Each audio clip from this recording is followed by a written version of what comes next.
আজকে করছি বেগুনের দম। দেখুন পেঁয়াজটা প্রথমে ভাজতে দিয়ে দিলাম। পেঁয়াজটা ভাজা হয়ে গেছে, বেগুনটা এই যে ভাজা করে তুলে রেখেছি। এর মধ্যে ভালো দিচ্ছি, একটু নুন দিয়ে দিচ্ছি, নুন দিয়ে ভাজছি। এবার একটুখানি দিচ্ছি এতে আদা আর লঙ্কা দিচ্ছি।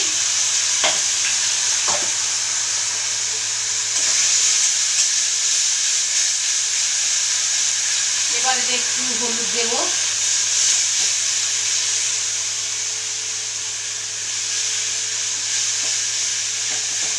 লঙ্কা গুঁড়ো দিয়ে দিই। এবার মিষ্টি দেবো একটু, এই যে মিষ্টি একটু দিচ্ছি।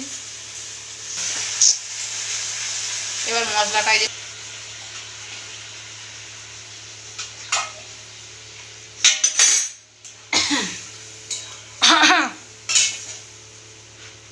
একটু একটু ফুটে গেছে। এবার বেগুনটা দিয়ে দেবো।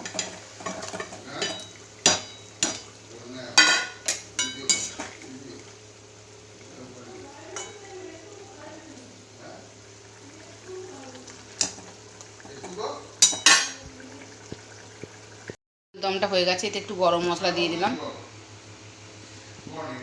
মানিক বললো মা ভালোই হয়েছে, মানিক আবার চেখেও নিল একটু। এবার ডিমের তরকারিটা বসাবো। আমের চাটনি আছে, আর মানিক তো যাবে সেই সাড়ে 11টায় মানিকের পরীক্ষা শুরু হবে, 12:30টায় শেষ। তাই জন্য মানিক ভাত খেয়ে যেতে চায় না।